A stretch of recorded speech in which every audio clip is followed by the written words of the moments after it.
Question. சமீபத்தில் எந்த தொலைநோக்கி ஒரு விசித்திரமான துணை நெப்டியூன் புறக்கோளின் காற்றில் நீரை கண்டுபிடித்தது? Option A. ஹப்பிள் விண்வெளி தொலைநோக்கி. Option B. ஸ்பிட்சர் விண்வெளி தொலைநோக்கி. Option C. ஜேம்ஸ் வெப் விண்வெளி தொலைநோக்கி. Option D. Chandra X ray ஆய்வகம். The correct answer is. James Webb விண்வெளி தொலைநோக்கி. Question.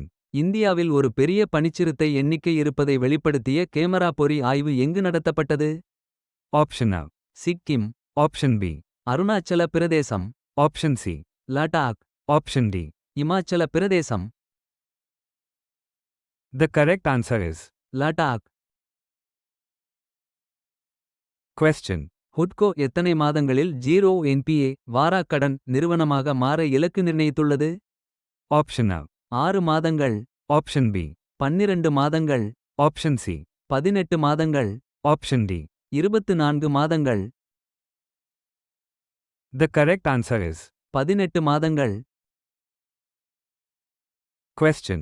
5 ஈட்களின் விரிவாக்கத்திற்கு எவ்வளவு தொகை ஒப்புதல் அளிக்கப்பட்டுள்ளது? இதன் மூலம் 6.5 ஆயிரம் இடங்கள் கூடுதலாக கிடைக்கும். Option A. ரூ. 9828 கோடி. Option B. ரூ. 10,828 கோடி. Option C. ரூ. 11,828 கோடி. Option D. ரூ. 12,828 கோடி. The correct answer is. ரூ. 11,828 கோடி. Question. சமீபத்திய அறிக்கைகளின்படி கச்சா மஞ்சளுக்கான குறைந்தபட்ச ஆதரவு விலையை எம்எஸ்பி அரசாங்கம் என்ன திட்டமிட்டுள்ளது? Option A. ரூ. 70 கிலோ. Option B. ரூ. 80 கிலோ. Option C. ரூ. 90 கிலோ. Option D. ரூ. 100 kilo. The correct answer is. ரூ. 90 கிலோ. Question. எந்த அமைப்பு சமீபத்தில் $9.1 பில்லியன் மதிப்புள்ள 277 புதிய உறுதிமொழிகளை திரட்டியது? Option A. உலக வங்கி. Option B.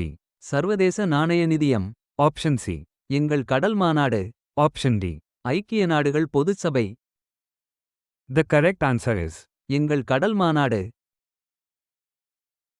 Question. எந்த நாடு சமீபத்தில் நிலையான வளர்ச்சிக்கான உலகளாவிய சட்ட அமைப்பில் இணைந்தது? Option A. India. Option B. Brazil. Option C. Nigeria. Option D. தென்னாப்பிரிக்கா. The correct answer is. Nigeria.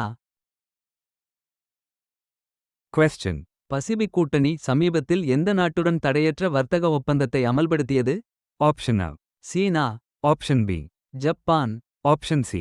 Singapore. Option D. தென்கொரியா. The correct answer is. Singapore. Question.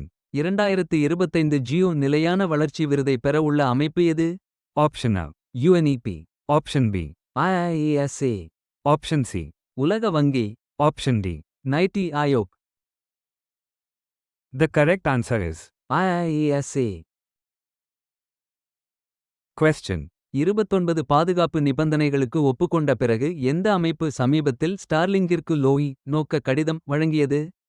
Option A. TRAI. Option B. மா. Option C. DoT. Option D. ISRO. The correct answer is. DoT. Question. சமீபத்திய ஆய்வின்படி லடாக்கில் பனிச்சிறுத்தைகளின் எண்ணிக்கை எவ்வளவு என மதிப்பிடப்பட்டுள்ளது? Option A. 377. Option B. 427. Option C. 477. Option D. 527. The correct answer is. 477. Question. சமீபத்தில் எந்த செயற்கைக்கோள் காடுகளை வரைபடமாக்க சுற்றுப்பாதையில் குடை போன்ற ஆண்டனாவை விரித்தது? Option A. RISAT-1B. Option B. PROBA-3. Option C. Biomass forest satellite. Option D. Sentinel 6. The correct answer is. Biomass forest satellite. Question. நீர் நேர்மறையாக மாறிய உலகின் முதல் IPP என்ற பெருமையை பெற்ற புதுப்பிக்கத்தக்க எரிசக்தி நிறுவனம் எது? Option A. Tata power renewable energy. Option B. ReNew power. Option C. Adani green. Option D. Azure power. The correct answer is. Adani green. Question. 2025ஆம் ஆண்டுக்கான இந்தியா சைபர் பாதுகாப்பு கருத்தரங்கை எந்த நகரம் நடத்தவுள்ளது? Option A. Delhi, Option B. Mumbai, Option C. Bengaluru, Option D. Hyderabad. The correct answer is. Bengaluru. Question. BrahMos ஏவுகணை தொழிற்சாலை எங்கு திறக்கப்பட உள்ளது? Option A. Kanpur, Option B. Varanasi, Option C. Lucknow, Option D. Agra. The correct answer is. Lucknow.